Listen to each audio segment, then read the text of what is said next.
Putting the pieces together with Jigsaw Learning focuses on stories from the field as leaders implement collaborative response.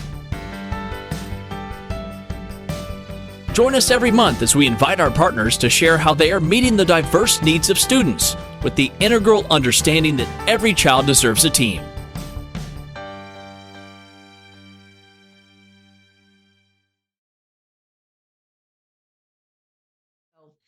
Welcome back to another episode of Putting the Pieces Together with Jigsaw Learning. Kurtis, Lorna, and I are joined today by Carolyn Jensen, principal of Memorial Composite High School in Parkland School Division. So hi, Carolyn. Thanks for joining us. Hello, thank you for having me. I'm glad to be here. Great to have you along. Yeah, great to see you again. Carolyn, for our audience who doesn't know you, can you share a little bit about your educational experience and how you came to be the principal of Memorial Composite High School? Sure. So I'm toward the tail end of my career. I've got retirement in my sights. So well over 30 years in education. And I started off as back in the day, a special education teacher, sort of worked a lot with behavioral programming at the secondary level. And then that sort of moved into, back in the day, it was IOP, but now it's K&E programming. And then moved into becoming a school counselor, which then led to administration. I've worked in, early in my career, I purposely bounced around a bunch of smaller communities, and then about 15 years ago ended up in Northern Gateway working in Mayerthorpe, and for the last 17 years I've been in Parkland School Division administering an alternative ed program. And then I went to division office and was a facilitator there for mental health initiatives and the AISI program back in the day, which is where I initially met Kurtis. And then moved to become the principal of Forest Green, a K-6 school, and back to the alternative school, both those schools at the same time. And then I have now been just finishing my 7th year as principal at Memorial. So got a lot under my belt. Yeah, that's for sure. Yeah, I feel like I missed an opportunity. You were in Northern Gateway at the same time I was. Yeah. And we remember those good old days of AISI, right? Yeah, having that opportunity to do so much learning and project work through AISI. I lived through all of that as well. So for anyone watching or listening that are not aware what that stands for, it's the Alberta Initiative for School Improvement, and it was a series of years that were really focused in on a lot of action research out in schools and really trying to fund and support what became a lot of professional learning and really exciting projects through that, which again is where we first connected, Carolyn, for collaborative response. So Carolyn, you talk about Memorial Comp, where you've spent the last 7 years. We'd love to know a little bit more for our listeners about Memorial. Well, we're in Stony Plain, just west of Edmonton, and it's a fantastic school. Right now we're in a bit of a growth phase, so it's grade 10 to 12, and we will be crossing 1,300 students next year. So. Wow. Which is well over 200 kids in 2 years. So anyway, I think the city's spreading west. One of the things I love about Stony Plain is that even though we're pretty much getting to be a bedroom community of Edmonton, there's still very much Stony Plain looks west. It looks to its agricultural roots. It's been a farming community for many, many years, though I believe we're over 18,000 people now. But there's definitely that historical piece of and that view to that agricultural side of things, which is just really, good people who are pragmatic, get things done. We've got a really large catchment area, so we go all the way out to Entwistle and Tomahawk. So that's an hour's drive just on the highway. So we've got kids on the bus, coming in for almost a 2-hour bus ride in the morning and at the end of the day, some of them. And within our catchment area, we also have Paul First Nation. And so we've typically got 50 to 60 students from Paul First Nation attending every year. But we've got over 200 kids who identify as Indigenous in one way or another. And so that's a factor that we take very seriously there to support those students. I think the point of pride for people in our school is that word composite. We've got a pretty new building. We've only been in here for about a dozen years, but as a newer school, we do have a full suite of shops. So we've got mechanics, fabrication, construction. We've recently this year just opened up a CNC design program. But carrying on, we've got a full range of computer programs, a full range of business programs, art and graphic design, comtech, 3 languages, German, French, Japanese, sports med, a very active athletics program, fine arts. And our choir just won some awards this year. So anyway, Nice. yeah, there's lots going on, and through the work of a lot of the work through collaborative response, we've recognized and had to respond just like everybody else is to a lot of circumstances. So we've got when I arrived here, we had a program called Laws Living Academic Work Skills. It's a non-credentialed program for kids with medical and cognitive challenges, and then a K&E program like many schools have. But recently we have, this year is the first year of a transitions program for our grade 10 students, recognizing, and COVID just exacerbated a situation that was already there. We've got many kids coming in who are cognitively able, but just have gaps. They just have gaps and they would not be successful. And we're really quite proud of the results this year. So we started off with 23 kids, and there are 18 of them who will be going on next year who in a previous, in the previous way things operated, most of them probably would have just faded away. Our feeder schools do wonderful things. Every high school has great feeder schools, but because of all kinds of circumstances, the feeder schools just didn't really even know where the kids were functioning at. And so of those students, we've got 2 who have transitioned to the laws program. They're that low, but they're so socially capable that it was kind of hard to figure out where they were at. A good number are transitioning to K&E 11. But the intention of the program was always to be able to put the foundational skills in place for those students who were capable to be able to go on to a diploma route. And so a good number of those students will be ready for 10-2 programming next year. So they Awesome. won't, yeah. And that was always the thing, is that when we had those students coming in, because of the gaps, well, where can we put you? Well, we'll put you in K&E so you can be successful, but they know what's beneath them, so then they check out. But we've been able to find some of the curriculum that we needed and the assessment tools that we needed to be able to essentially create a grade 10 homeroom for them, and do a lot of skill building, skill development, and get them ready and transitioned into the appropriate program for their grade 11 year. And then the other new program we created this year, and this one's going to be a bit of a mouthful for me because we were just gifted, it's an Indigenous support program, and we were just gifted the name by some elders.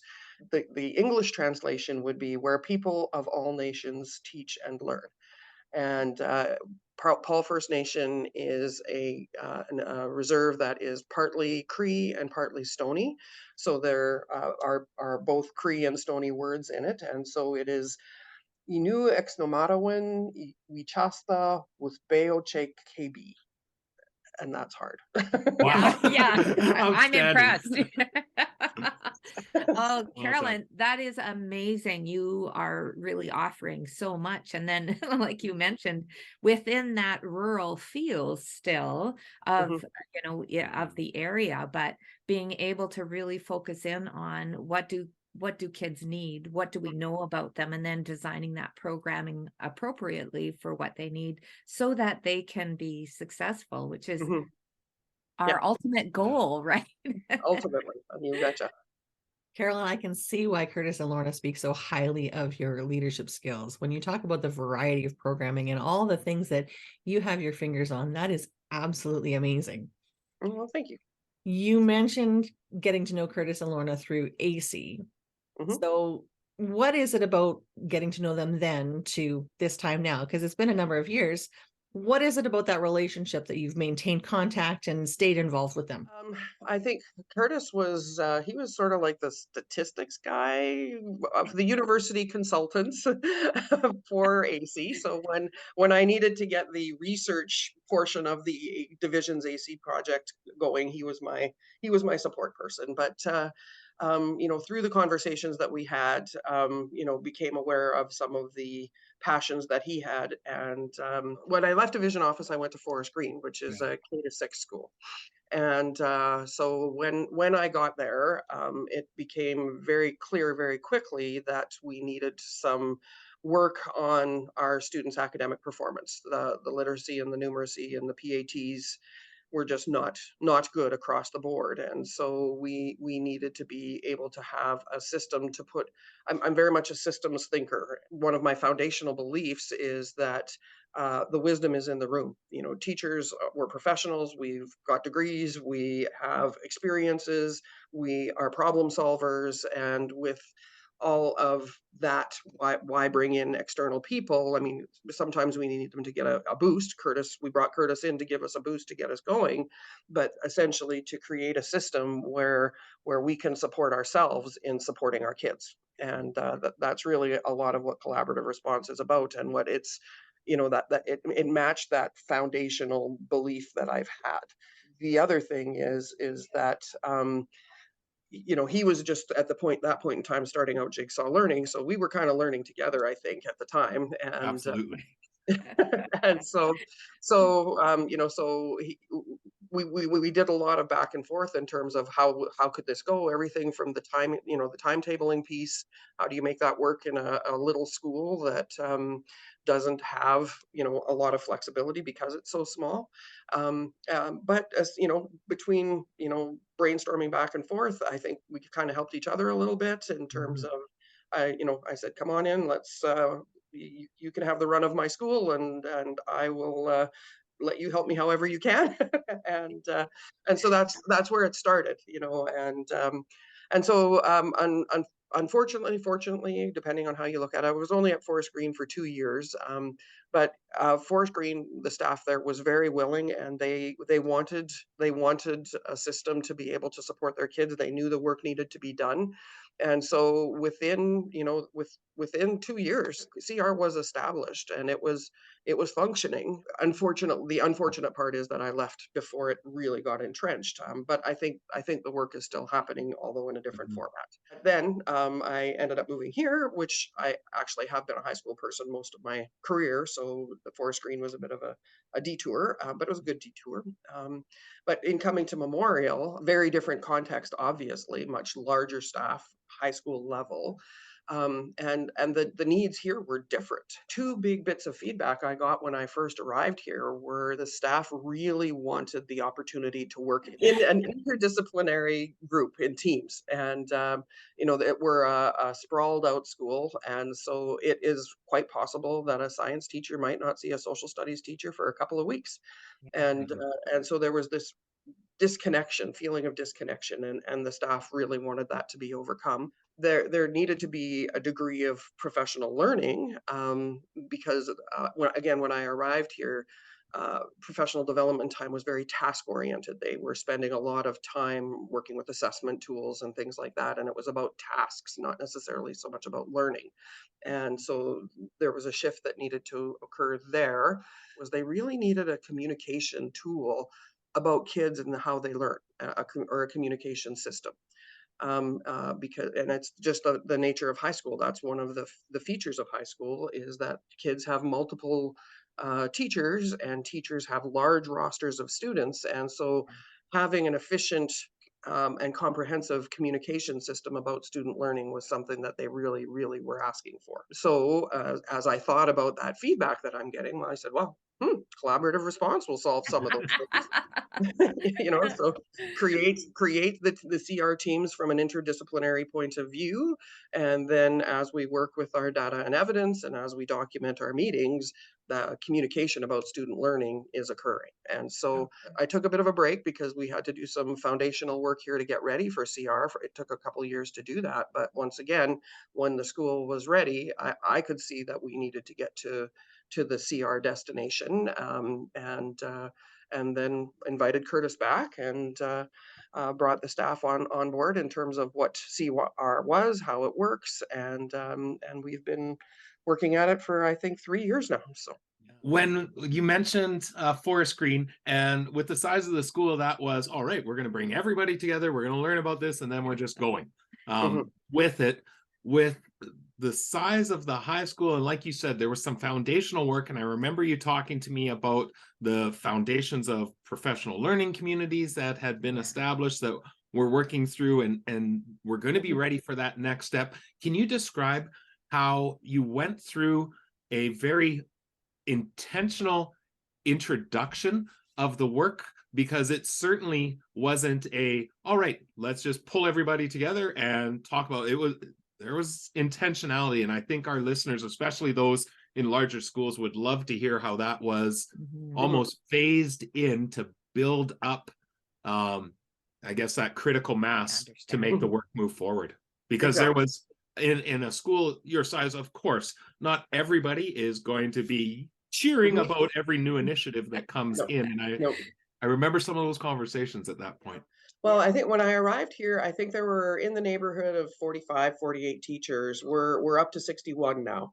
And so, like I mentioned, when I arrived here, professional development was very task oriented. They had been doing some fantastic work for 2-3 years, I'm not quite sure, in regard to assessment and blueprinting exams and those kinds of things. And so they were very expert in that, but they were also very tired of that work. And so they were okay with a shift. However, that paradigm shift of moving, because teachers are doers. We all know teachers want to do things. And so shifting that paradigm to get to the place where before I can do something effectively, I should learn about it. That was a challenge. And so in that first year, that when I knew we had to get to the place of collaborative response, the first year was about creating those interdisciplinary teams and about shifting that paradigm to learning. So that through PD days, through a multiple series of PD days, the teachers were allowed to create their own groups. They were allowed to choose their own topics, and the only criteria was at the end of X number of PD days, 5, 8, I can't remember, they had to produce a product. And so it could be whatever it was. And so, so I mean, it was really cool. Like there's one group I remember that they wanted to get into verbal assessment, and I had a physics teacher, a foods teacher, and a Japanese teacher in the same group. But that's awesome. But again, they, so they took some time in terms of, what are the effective means of verbal assessment, and then, they were able to each tailor particular activities to their classes. So that was the first year, and there were some bumps. Some of the groups were very effective, and some of the groups were not very effective, which is fine. That's what happens in any staff. But when we did the sharing at the end, I think everybody was able to say, okay, I see what that group did. I could learn from that, and that sort of thing. So the next year, year 2, was still continuing on the PLC model, but then we added an inquiry cycle and saying, okay, you can still pick your groups, you can still pick your topics, but now we want you to go through a process where you're doing some research, you're doing some application, you're gathering some data about how it worked, and you bring it back to your team, analyze it, and try again, which you can do in a high school in the semester system very easily. And so it elevated it from just, gathering around and chit-chatting. Not that that's what happened in the first year, but it essentially put some accountability, but it also put a level of professionalism in terms of the work that teachers were doing by adding that inquiry cycle. In the meantime, what I was doing on the side, that's what I was doing with the whole staff, but in a large high school, most schools, we call it a leadership council. Most schools will have department heads. We call them lead teachers. And that group essentially is the leadership team for the school. And so that has been a very essential element of moving the collaborative response work forward. And so in working with that team, in that second year. Jigsaw was still in its infancy, so they weren't having conferences and things like that at that point in time. But I graciously sent 4 people to Winnipeg in the middle of winter to an RTI session. But anyway, so, again, to, bring up the level of understanding, create some enthusiasm among the leaders on staff. And so we did have a few people who were already trained, and then the 4 more that came back, and there was a recognition that this was something that might actually be able to work. Um, the other piece that came with it is the next paradigm shift was to shift away from the notion of instructional development being the driver of the learning to student needs being the driver of the learning. Mhm. And as the leadership council was sort of shifting their gears in that regard, brought Kurtis in mid-year to talk with with the leadership council in terms of how collaborative response was going to be able to, would be a good fit in terms of that shift. And most teachers, were able to see that, and they inherently knew that what their students needed should be the driver of what they're doing. And so it was just a question of understanding how that could come to be through the team meetings, through the preliminary data at the team meetings, and then the ongoing follow-up and associated interventions, which come from the continuum of supports. Once they understood those pieces, those 3 key pieces, and could see them together, they kind of went, yeah, okay, we can do this. I think it can work. And then essentially what it came down to was, once the leadership team was on side, brought Kurtis back again in May and essentially did a pitch to the staff and said, okay, guys, what do you think? And, there had been enough, like you said, critical mass, Lorna, in terms of that the leadership team, and conversation was happening following meetings, taking back to department meetings, that kind of a thing. And so Kurtis came in May, and we did the pitch to the staff and asked them to sort of chew on it for a couple of weeks, and then came back to the leadership department meetings occur. The leadership team came back, and we said, okay, we're ready to dive in. And so that was, it took 2 years of, like you said, intentional steps to be able to get to a point before we even introduced the idea of collaborative response.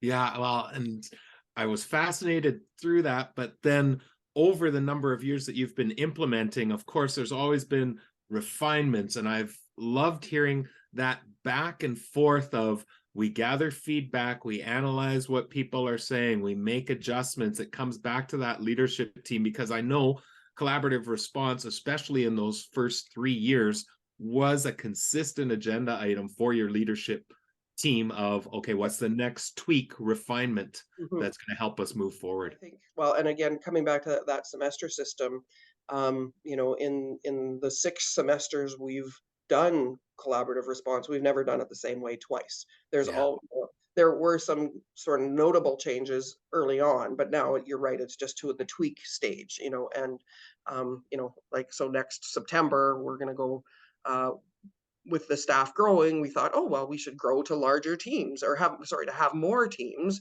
And but what we found was that diluted the conversation somewhat. So we're, dropping a couple of teams, and so it's just little changes like that make a difference. But what happens there is that the staff sees that it's responsive. And when the staff sees that it's responsive every time, they feel heard, and they are willing to continue to be invested, because they see that leadership is, responding to what would make the process better, more valuable, more relevant for them.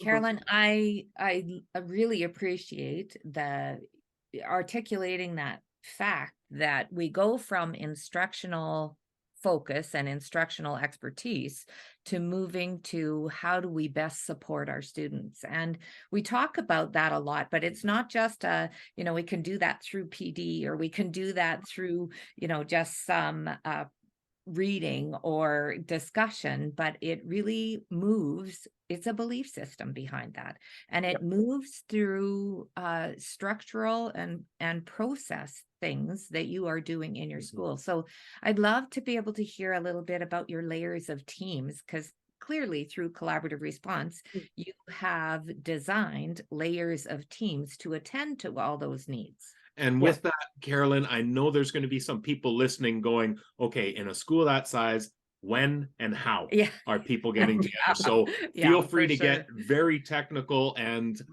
introduce our listeners to how torch time is constructed and contributes to that within Memorial. Sure. Well, so I'll start with torch time. So again, when a leader comes into a school, one of the things that my wisdom would say is that you have to be very, very clear on your context. And as much as you may come in with all kinds of enthusiasm and eagerness to, make it the best school ever, which you will, you need to slow down and you need to be respectful of what's going on at the moment. You need to discover and uncover where your expertise is. And you also need to be aware of where there may be some historical sore spots. And so there was a historical sore spot called student directed learning here, which was essentially a flex block. I've said this enough that I don't feel like I'm throwing anybody under the bus any longer, but I think back in the days of high school redesign, a flex block was something that was being tossed around all kinds of schools, and some schools were able to implement it fairly effectively, and some schools not. And Memorial was a school that was not. And I can diagnose, because I wasn't here at the time, but ultimately it was a solution without a defined problem. And so, so when we were talking about the creation, being able to implement collaborative response, it became very clear very quickly that it wasn't going to work if it wasn't embedded in the day, and that there needed to be not only the time to have the meetings, but the teacher said very quickly, okay, those meetings are all well and good, and we're going to identify all kinds of interventions, but when are we going to actually doing them?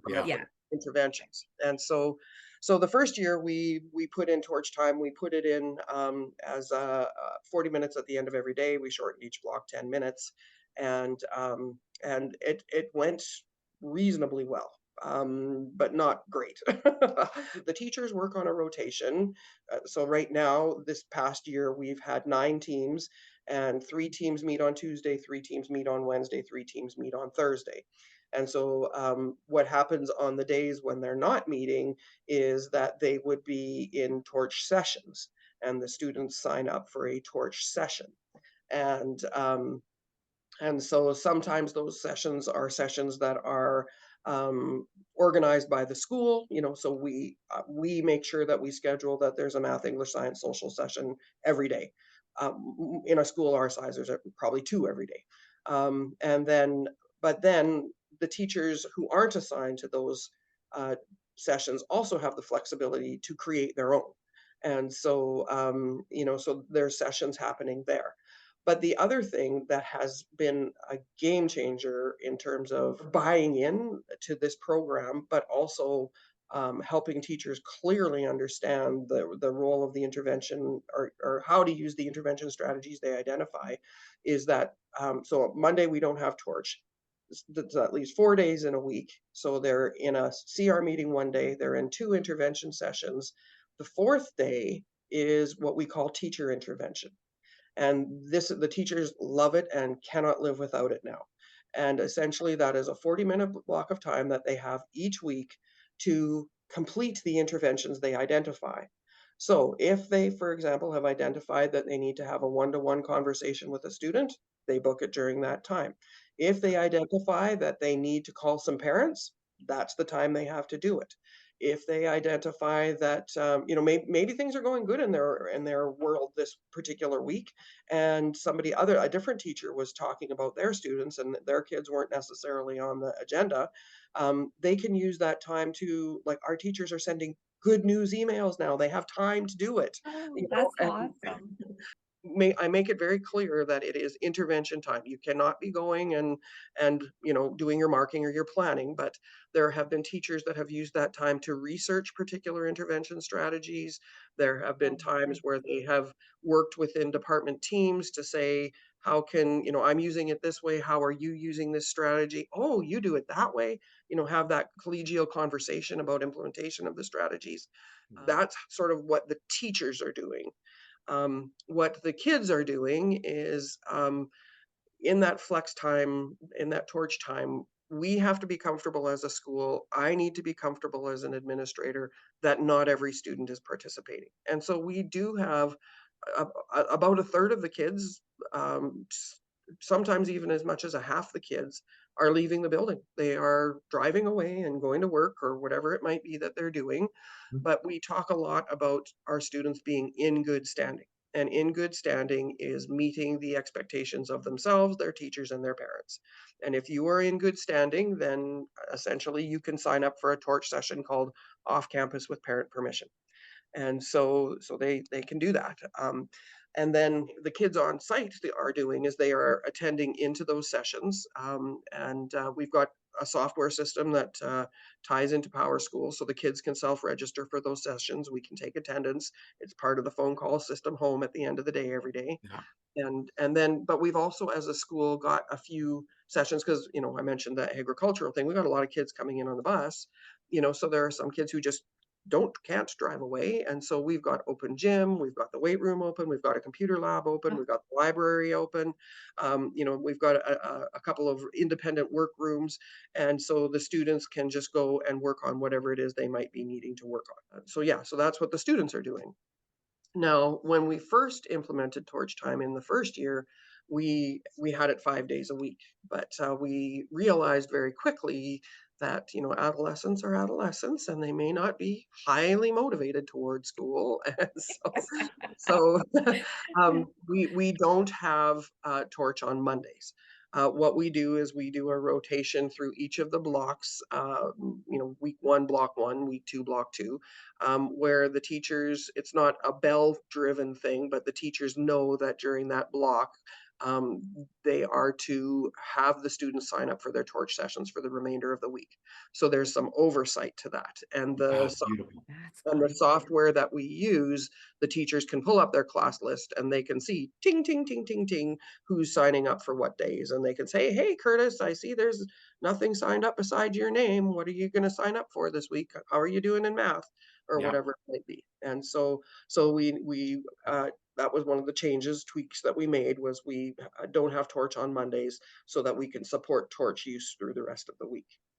Awesome. So then, Carolyn, with what the kids are doing in the intervention, describe then how you talked about 3 teams off the floor on Tuesday, Wednesday, Thursday. Who's on those teams? What are they doing during that time? And I know that you've put a lot of time, energy, and investment into building skill sets and distributing leadership, so that it's not I have to be attending every one of these, or we have to have someone managing what's happening. Do you want to describe how those teams are constructed and the leadership that you put in place? Getting right back to the very initial implementation, the leadership council team has been, instrumental in making this work. But at the very beginning of the journey, offered it out to any staff member who was interested. And so I believe there were 17 teachers. So our leadership council is typically 7 bodies. But we had an additional 10 teachers who wanted to be part of the creation and the growth of the process. And so they were invited to the leadership council meetings where CR was the topic. So in terms of creating the teams, what happened way back then was we, as the administrators, said, you know what, we reserve the right to create those teams, because we know things about our teachers that they might not know about each other. And so, it's kind of like when you create a class list, you shouldn't put this one with that one, those kinds of things, but that these two work really well together, that kind of thing. So there was a bit of that needed to go on. So what we did was we asked that implementation team to give us criteria. So when we are creating the teams, what is the criteria we should follow? So some of the things they said were to support that whole interdisciplinary idea is that each team needs to have a humanities person. Each team needs to have a math science person, and each team needs to have a complementary teacher. Then we want you to spread out the rookies and the veterans. Yeah. So all the new teachers to the school aren't on the same team. Then we also want to, how did they put it? But essentially, people with a positive outlook and people with a negative outlook on both teams are both on the team. And so each year we still create the teams. But this year we've gotten to the point where we're keeping the teams actually pretty similar. For the first couple of rounds, each year we created two teams that really didn't work well together, and but this year we've had enough experience that we were able to create our teams that went quite well. The only thing we did was we dissolved a team because the teams had become too small, so we just spread those teachers out amongst the other teams. And then so anyway, so that's how the teams are created, is by using that criteria. So again, this is again where that leadership team comes into play. So in our school, when you become a lead teacher, you get a small stipend, but you also get an additional prep. And so by giving that lead teacher an additional prep, that's where they take care of the duties that they have to do. And so there's some duties that are just related to the business of the school, for example, related to diploma exams and those kinds of things.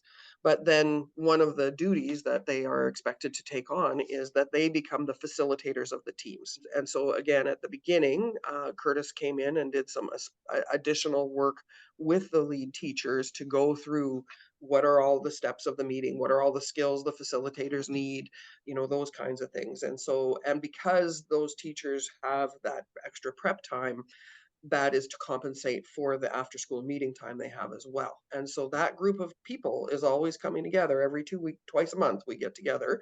And so initially we were spending a lot of time talking about how is the facilitation of those meetings going. And so all 7, 8 of those teachers were able to say that this worked well for me. I had a problem with this, and they were able to create a network between themselves to be able to support each other as facilitators. One of the things I forgot to mention is that once those teams are created, our grade administrators, so we've got 3 grade administrators and 3 counselors, they attend a meeting every day. And so there is a grade administrator and a counselor in every one of those meetings. And all of the grade administrators plus myself attend the leadership council meetings. So not only do the facilitators are they able to talk about what worked well and not well, but they've also got another set of eyes that can say, hey, by the way, you didn't notice how well you did this. When you said this, this other teacher responded in this way or whatever. So there was a feedback mechanism within the leadership council team from the grade administrator. But here's an exciting thing, Kurtis, for next year, Lorna, is that we believe that we are to the point where we are going to be rotating the facilitator role amongst all of the teachers in the team. That will be a change for next year. So we've got it set up that the lead teachers are still going to do all the pre-organizational stuff because the email and collecting the names of the kids and the issues and those sorts of things in advance because they've got the time allocated. But when it actually comes to running the meeting, they'll do the first one, the grade administrator will do the second one, but after that the various members of the team will take on the facilitation role. And we're doing that for a couple of reasons. Number one is we've got a lot of eager teachers, but also there are some teachers who maybe aren't as invested as we want them to be. And if they are the ones leading the meeting, then there's a bit of more investment as well. Yeah. So I remember coming into very early on, Carolyn, and spending time with student services leadership and that team saying, we're feeling overwhelmed. We can't keep up with the number of kids needing referrals, whatnot. It was also one of the impetus to moving towards, as a school this large, we can't be shifting this percentage of our students to more intensive supports. It's just not sustainable. So do you want to describe that team and how they meet, and if you've seen any impact from those early discussions of we can't keep up with the number of referrals that are coming our way? When I first got here, so it's always been a team of 3, but when I first arrived here, there were 2 counselors and one inclusive education lead. And so we went with that for a couple of years, but in recognizing just a broader range of support, and we did have kids falling through the cracks, and that's one of the things about collaborative response that really matters to me as well, is that every Mhm. kid needs to have a clearly articulated team. And so we shifted that model to now where this is our second year where we've had a grade administrator counselor team. The grade administrators have always cycled with the kids, but now they've got a partner counselor that cycles with them as well. So that's helped a little bit, just because there's all of the kids are much more. It's much more clear who's looking after who. Right. So you're Uh, saying an admin and a counselor tandem move with, we're with grade 10s this year, then we move to 11, 12, and then we cycle back. You betcha. That's exactly how that goes. That's one thing that we've done sort of externally. But the other thing that has started to occur also, because of the counselor being in the meetings, and the initially this in the first year, particularly in the CR meetings, the teachers were spinning their wheels a lot in Yeah. some cases. And so we had to have lots of conversation about locus of control. And once we are to the point now where people are self-correcting each other. No, we don't talk about attendance. That is beyond our control. Yeah. And Yeah. and so that is another thing that happened, which contributed to the notion of teachers recognizing, I can take care of these kids who are actually coming all the time, and I can take care of them by doing X, Y, and Z, Yeah. which has opened up the communication to the grade administrator counseling team. And so, and then for those kids who aren't attending, it becomes really easy to also refer them to the grade administrator counselor team for a different level of support. That's been helpful. That's done some reducing, because there's been more clarity about who's responsible for who, and a lot more clarity. And that's something I wouldn't mind getting into a little bit about who's responsible for what. And Mhm. so, with the teachers being really clear, within my classroom, I am responsible for this and this and this. But now I've gotten to the point where it's not my responsibility anymore. But it's also, on the flip side, made it clear to other teachers that I've got to do this, this, and this before I can make it somebody else's responsibility. Yeah, just hearing so much work around intentionality, clarity, alignment. I mean, those are words we use often in this Mhm. work, is just reaching that point of crystal clarity. Now, in terms of other things, when you talk about those layers of teams and that kind of thing, like that's where there was some brainstorming that came together in terms of creating that transitions program. That we were recognizing that we were losing grade 10s, and then, and COVID made it worse, is really what it came down to. And so it took, it was through a few group discussions about supporting our grade 10s that we came up with an additional tier 3 support of that transitions class. And this, like I said, this is the first year we had it. At the beginning of the year, I think we had 14 kids registered. By the end of September, we had 24 kids in that class.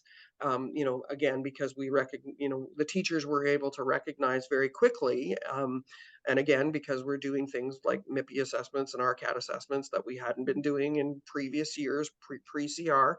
And so the teachers were able to recognize a little, fairly quickly, that a student was just not ready for grade 10. But now we had a place for them to go. And so, so that has Okay. really helped in terms of another level, tier 3 level of support for the students. Same thing with the creation of our Ixnomatowan program, is that it's mostly our Paul First Nation students who have struggled, mostly due to attendance at school. But I mean, a lot of them live a very traumatic life, and so for arriving at school, there's just, way more things more important than a textbook in a class. And so, we needed a program that had multiple levels, multiple entry points, multiple ways of programming, and so it took us a while, but again, we have figured that out. We just started that in semester 2 of this year, and I was just meeting with the staff yesterday. 260 credits were, or of course, 260 credits were earned from Oh, kids. That's wow. Yeah, outstanding. from kids who would have probably uh, probably of that group of kids, maybe 80. Oh, that's So incredible. Oh, Carolyn, this totally yeah, exemplifies what we've talked about, particularly in the last number of years, of creating that mindset within the school of this is how we go about collaboratively mhm, responding. And it has to look different in every school, because when we mhm, come together to respond, it's in direct relation to what is it that we're seeing and mhm. knowing that the kids are needing. And you get to that place through some really intentional structures and systems and Yeah. processes in place. So outstanding. So I want to circle back to that. When I talked a little bit about how everybody was clear on their responsibilities, and the Mhm. teachers knew they had to do this before it became a school thing. Mhm. We, that kind of thing. That is one of the inherent things that I love about the collaborative response process. That level 1, 2, 3, 4. That the fact that there is a process that happens. It's not just a I have a problem, somebody else take it. Yeah, Yeah. yeah, yeah. Yeah. And so when you identify that problem, the first time, this was before the pandemic, that we morphed the collaborative response process. We came across this problem at the end of the first semester of the year we were starting to implement. And what the problem was is that we've got an exam room in the school. So if a student misses a key assessment, they I can come either at lunch or after school to write the exam in the exam room, so they don't miss another block writing of instruction while they're writing the Mhm. exam they missed. Mhm. And so at that point in time, it was the second year we had implemented this process, and we were getting to the point where we were gathering data. And what we found out is that at the end of semester 1 of that year, we had 1,500 exams written in just semester 1. And our enrollment was only 1,100 kids at the time. So, like, problem. Yeah, yeah, So no doubt. so then we're kind of going, oh my gosh, what do we do with this little bit nugget of information? But this is where CR to the rescue. So we have a continuum here called key assessment completion. So is everything that every teacher is going to do for every kid in relation to supporting them in completing their key assessment?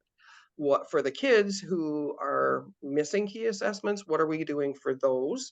And then when it still becomes problematic, how is that being shifted over to the grade level team? What we did was, so we've got the tier 1, 2, 3, but then underneath each of those sections, we have a couple of procedural things that teachers also do. So one of the things that was not happening consistently is that when the key assessment was not written, some teachers were not putting in a 0 into Power School. So parents are going, oh, okay, my kid's cruising along. And then at the end of semester, poof, 3 zeros go in. And then all of a sudden the 60 goes down to a 40 or whatever it might be. So we were able to use the collaborative response process for a very, very specific problem within our school. Mhm. Then the pandemic happened. And so our teachers are freaking out. Remember, like, I don't want to remember it, but Yeah. Nobody wants to remember it. yeah, but I mean, like, engagement was such an issue. And, with the online learning and that kind of a thing. And the teachers were already overwhelmed, and they just could not really, they just did not know what to do. So again, CR to the rescue. So for all of your kids, you're going to do this. For some of your kids, you're going to do that. And if that doesn't work, then the administrators will come through. And we actually created a COVID-19 continuum. Yeah. And so that has helped. Again, skills aren't where they are pre-COVID. Our students, a bell doesn't mean a bell to them the way it used to. And so Yeah. so our new issue is lates. And so as a staff next year, we are going to be taking on the lates process. So we have developed, again, tier 1, tier 2, tier 3. This collaborative response, it just by being so clear on who's responsible for what, it can solve a lot of things within a school. So Carolyn, I Mhm. get the honor of asking this question of all the leaders that we bring on to putting the pieces together. This question is brought to you by Collab. Designed by educators for educators, this comprehensive digital system aligns with the foundational components of collaborative response. Moving from conversation to action, Collab empowers classrooms, schools, and systems to provide the very best response for each and every child by informing action-based decision-making with data and evidence supporting student success.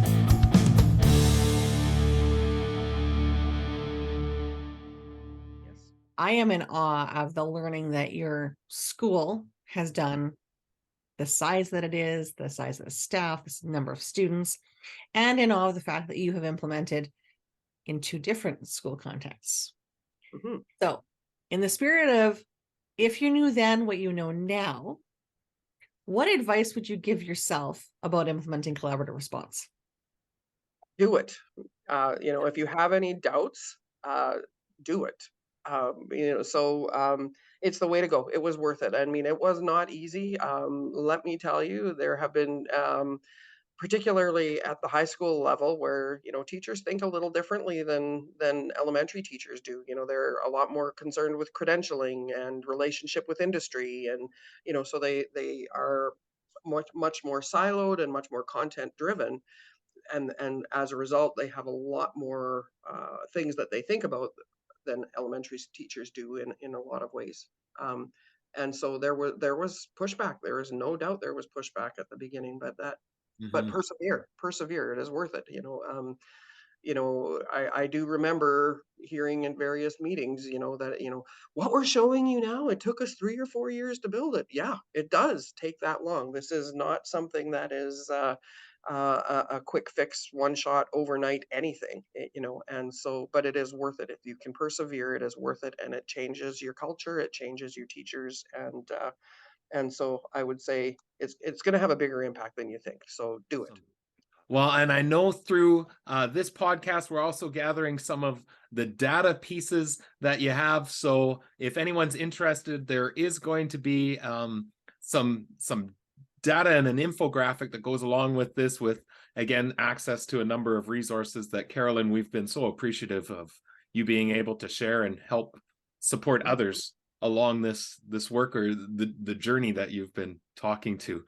I do have to let people know that I was very excited to get a text earlier in the year from Carolyn saying, woohoo, who knew that this would be the year where our data starts to catch up to the work that we've put in. We've been seeing and feeling the success, but the data is now starting to reflect. Do you want to just touch on that bit, Carolyn, to end us off? One of the leadership things that you need to be doing, no matter what it is that you're working on, is that you need to find out if it's actually making a difference. Yeah. And so, as I thought about this a couple of years ago, I thought, well, what data could I possibly collect to know this? And so, created 2 surveys for the staff. The first survey is essentially, I took our continuum of supports and just made a survey. Do you use this strategy or don't you? And or have you used it within the last month, or do you consider it to be a regular part of your toolbox of strategies? And so I have the staff do it in the fall, and then I have them do it again in the spring. And I just actually tabulated our results. So I've got 3 years saying that there has been at least a 10% increase in the use of strategies from fall to spring. Mhm. So I think it's fairly safe to say, if you've got teachers who are using more strategies, students are probably being better supported. So that's the first survey, and it continues on. The teachers are kind of saying, "Can we have a different survey, please? We don't like this one anymore. We've done it enough."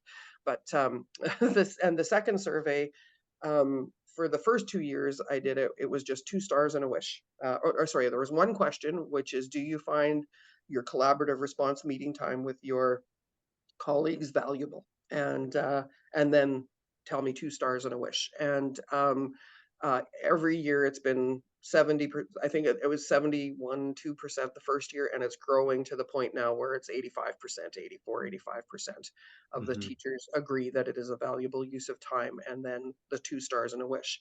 But now what I've expanded it to this year is I've expanded it to start to get into the details of how they're using the process. So how many kids have you referred? And so getting some information that way. It was really challenging during COVID to get student data. It just, to me, it wasn't fair to be able to do that. But so this last year, at the end of the year, we gathered pass-fail rates by course.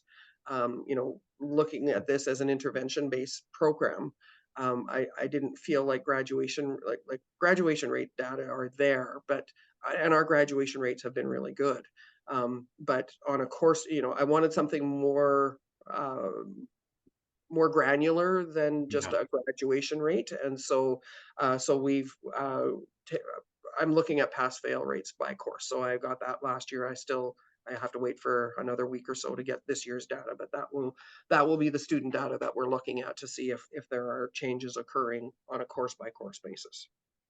I am envious. So I made a brief comment earlier. Like I didn't even know we'd been in Northern Gateway at the same time. You were in Merithorpe, I was in Fox Creek. So I landed in Fox about 2004. So like we kind of missed each other there. We did. But to hear from so my background was a 7 through 12 math, science, worked in a K-12 school. I came from a school at Edmonton. My graduating class was 1,000. So I love hearing these stories now of high schools, big high schools, and how they're implementing collaborative response. And I get to say, man, what would life have been like when I was a student had that been in place? So I think the things that you were doing are amazing. So kudos to you, kudos to your staff, because in a school your size, you're one cog and you have built yourself a team that is building up the rest of the staff. Thank you so much for sharing and taking the time to be here today and share with our audience. And I will be sure to link in the description some of the pieces that you've shared, some of the samples. Like I know you shared the COVID Continuum, so I'll make sure that I put that in there so people can see it. And wow. Good. Well, thank you for it's nice to be able to share the story. Ensuring success for all students is a moral imperative for all schools, but it takes a highly coordinated framework of structures and processes to maximize the collective capacity of the team. In collaborative response, 3 foundational components that transform how we respond to the needs of learners, we share an organizational mindset that involves fundamental shifts for schools and districts. Numerous school and district examples, as well as access to a large number of resources, are provided within the text and in the accompanying companion website. Join the growing number of schools using collaborative response to ensure high levels of success for students and staff, stemming from the essential belief that every child deserves a team. So unfortunate that Lorna had to step away, but we know that your time is valuable and busy with partners.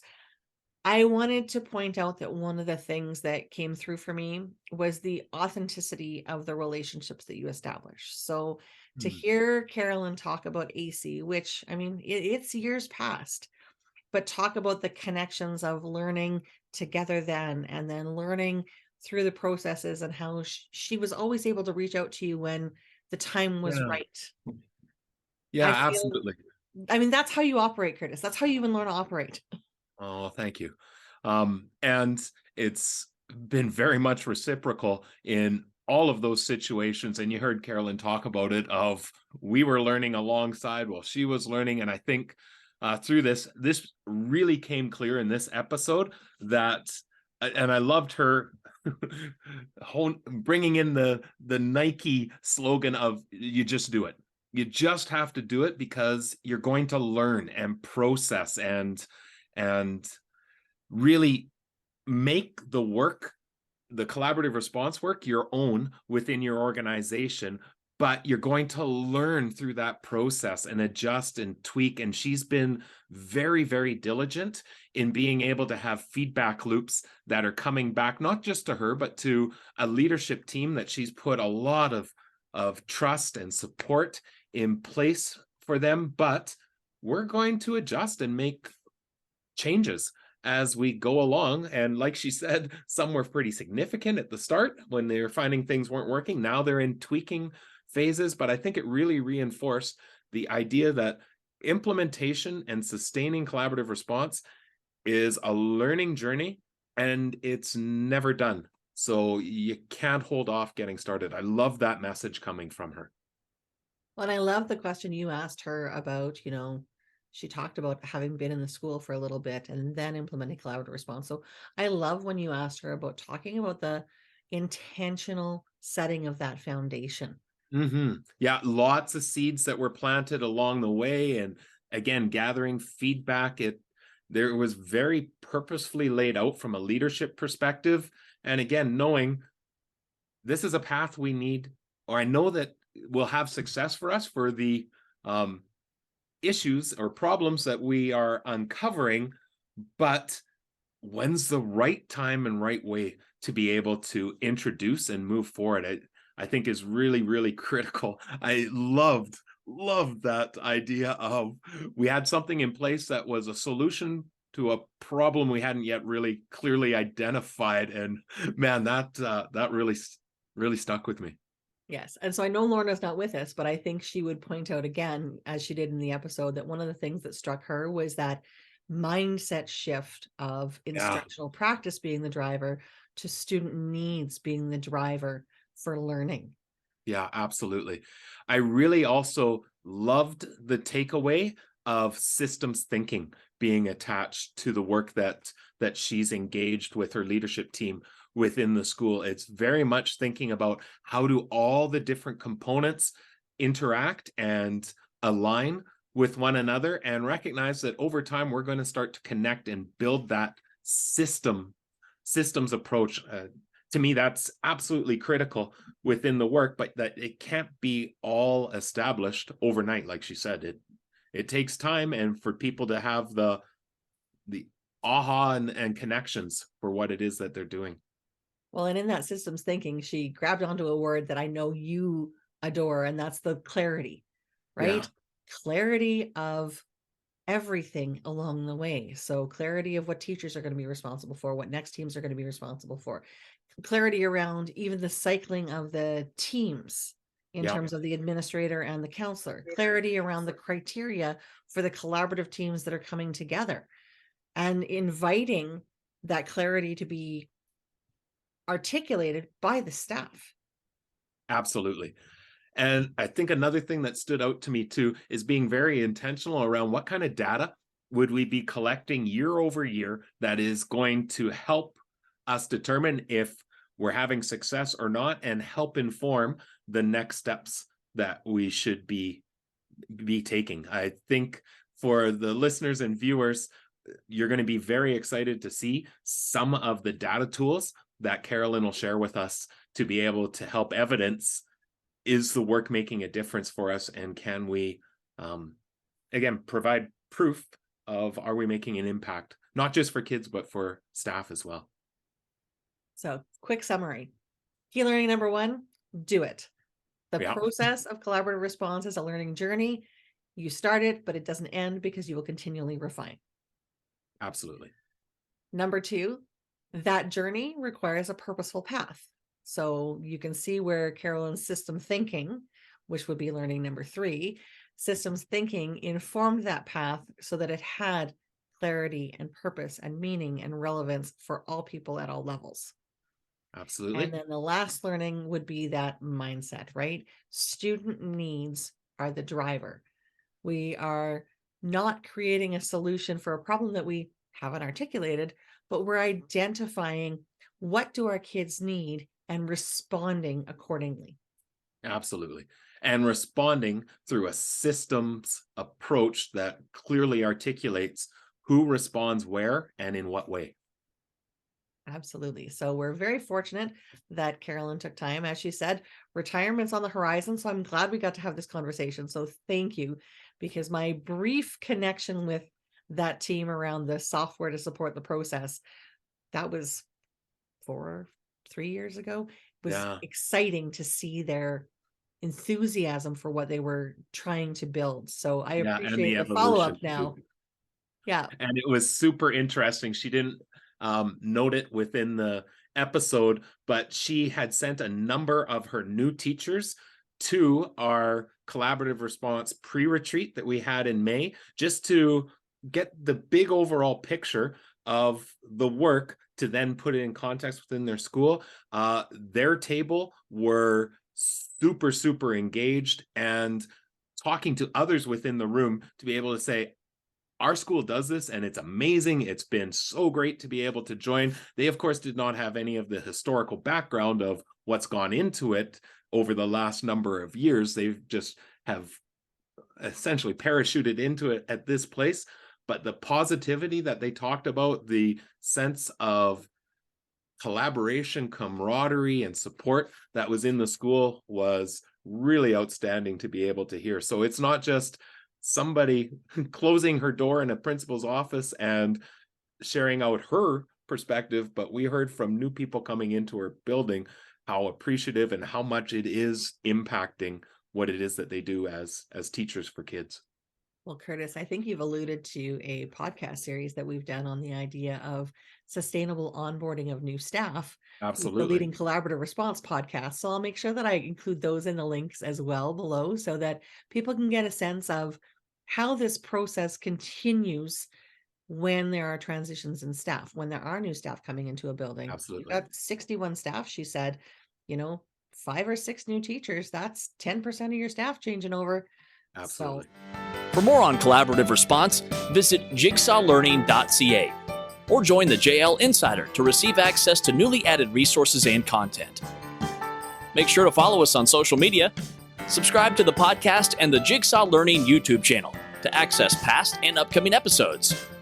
Join us again for more conversations about establishing, refining, and deepening collaborative response.